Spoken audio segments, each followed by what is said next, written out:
In the late 1930s, America was a nation defined by its oceans, but more so by its internal scars. The Great Depression had hollowed out the economy, leaving a deep psychological wound and a profound mistrust of foreign entanglements. The memory of World War I, the war to end all wars, was not one of glorious victory, but of a pointless, bloody European quarrel that had cost American lives. This sentiment was personified by the America First Committee, with powerful voices like Charles Lindbergh arguing that building up Fortress America and defending its own shores was the only sane policy.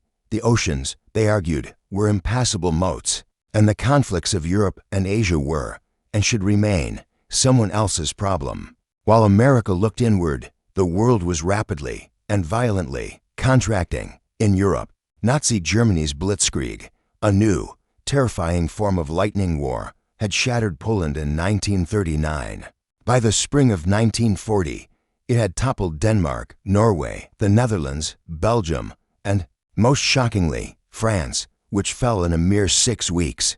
The British Army was miraculously evacuated from Dunkirk, but Great Britain now stood utterly alone. Through 1940 and 1941, the German Luftwaffe relentlessly bombed British cities in the Blitz, attempting to bomb the nation into submission. The Atlantic, it seemed, was becoming a German lake.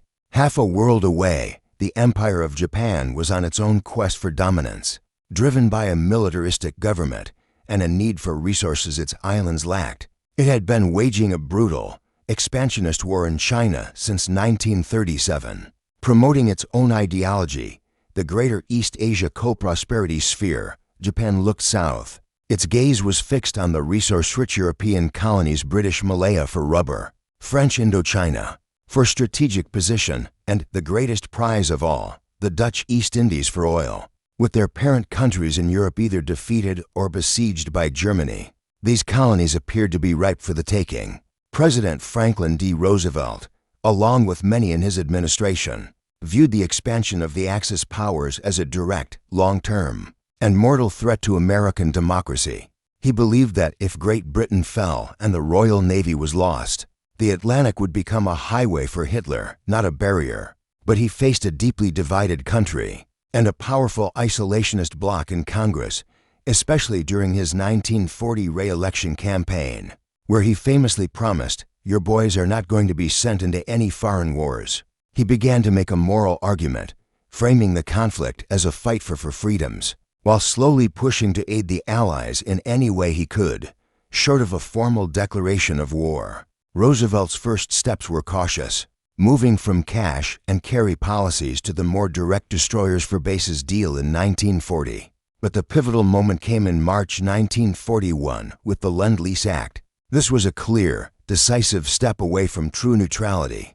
America would become the arsenal of democracy, manufacturing and shipping vast quantities of planes, tanks, and munitions to Great Britain and, after Germany's invasion in June 1941, the Soviet Union.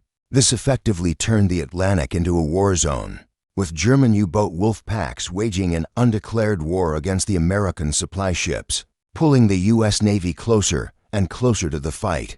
The event that formally linked the two distant conflicts occurred in September 1940. Japan, seeing Germany's success in Europe, signed the Tripartite Pact with Germany and Italy. This Axis alliance was a direct warning to the United States. It stated that if a new power, clearly meaning America, attacked any of the three, the other two would come to its aid. This was a strategic gamble by Japan, intended to make the U.S. think twice about interfering in either the Atlantic or the Pacific. In Washington, it had the opposite effect, solidifying the view that Japan and Germany were a single, coordinated global threat. In response, the U.S. applied its first serious economic sanctions, an embargo on scrap iron and aviation fuel. The point of no return in the Pacific was not Pearl Harbor, but the events of July 1941. With France defeated in Europe, the Japanese military pressured the weak Vichy French government into allowing them to occupy French Indochina, modern-day Vietnam, Laos, and Cambodia. This was a crucial, aggressive move.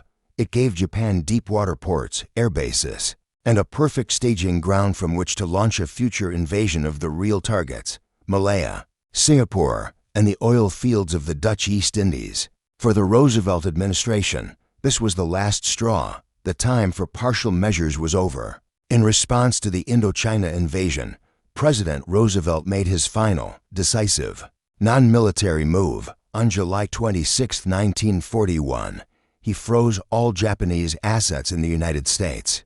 In coordination with the British and the Dutch government in exile, this act initiated a full, crippling embargo on all trade, most importantly, oil. The single act cut off over 80% of Japan's oil supply. For the Japanese military high command, this was a national death sentence.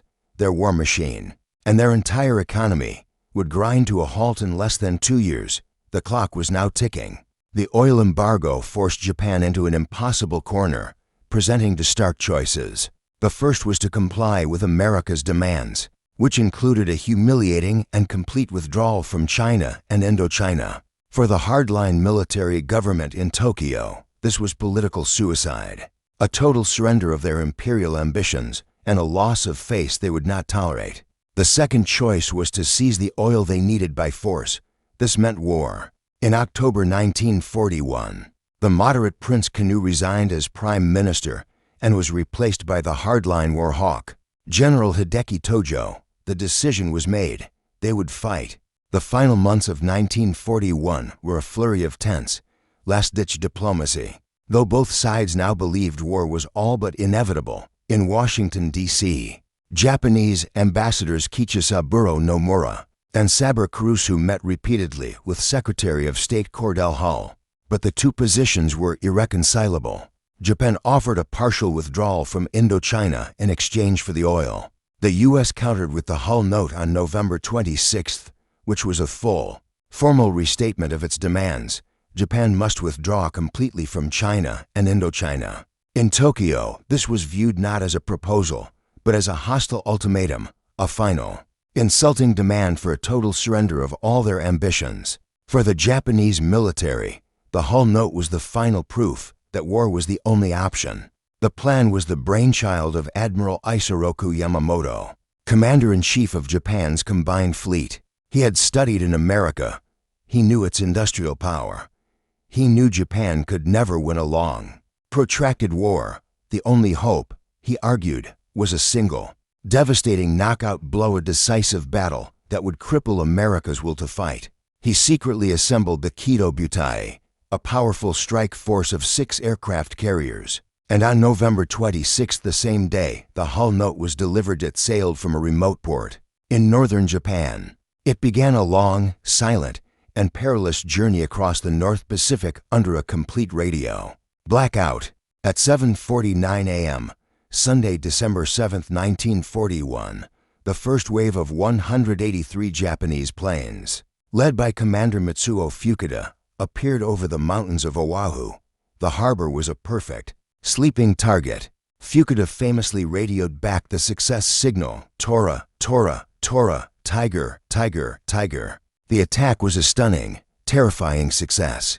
Torpedo planes skimmed the water, launching their specially modified torpedoes at Battleship Row, while dive bombers and high-altitude bombers rained armor-piercing bombs on the ships and the air fields, destroying American planes on the ground before they could even take off. In less than 90 minutes, the attack was over. The toll was catastrophic. 4 U.S. battleships were sunk, including the USS Arizona, which exploded violently when a bomb penetrated its forward magazine, killing 1,177 men instantly. The USS Oklahoma capsized, trapping hundreds inside. 4 other battleships were heavily damaged. Over 180 American aircraft were destroyed. In total, 2,403 American servicemen and civilians were killed, and another 1,178 were wounded. It was one of the most devastating military strikes in modern history, all accomplished while the Japanese diplomats in Washington were, at that very moment, waiting to deliver a 14-part message formally ending negotiations. But in the calculus of war, the attack, while a tactical triumph, was a strategic failure. By sheer dumb luck, the 3 American aircraft carriers of the Pacific Fleet, the Enterprise, Lexington, and Saratoga were not in port, they were at sea on maneuvers.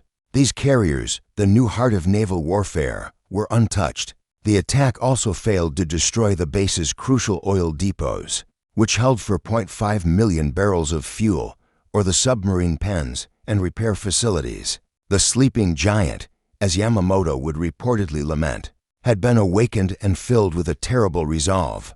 The knockout blow had failed to knock America out. The next day, December 8th, President Roosevelt addressed a joint session of Congress and the nation. He did not ask for a debate. He asked for a declaration of war. His speech, broadcast to a stunned and enraged nation, began with the immortal words, "Yesterday, December 7th, 1941, a date which will live in infamy. The United States of America was suddenly and deliberately attacked." The debate was over. The America First movement vanished. The vote in Congress was nearly unanimous, with only one dissenting vote, from pacifist Jeannette Rankin. But this only declared war on Japan. The final piece fell into place 4 days later. On December 11th, Adolf Hitler, honoring the Tripartite Pact and confident in Japan's success, made a decision he was not required to make. He declared war on the United States. Italy quickly followed. This act, perhaps one of the greatest strategic blunders in history, fully merged the European and Pacific conflicts. It ended all debate in America and ensured that the full, undivided industrial might of the arsenal of democracy would be aimed not just at Tokyo, but also, and firstly, at Berlin. The isolated, reluctant nation of 1939 was now the central combatant in a true world war.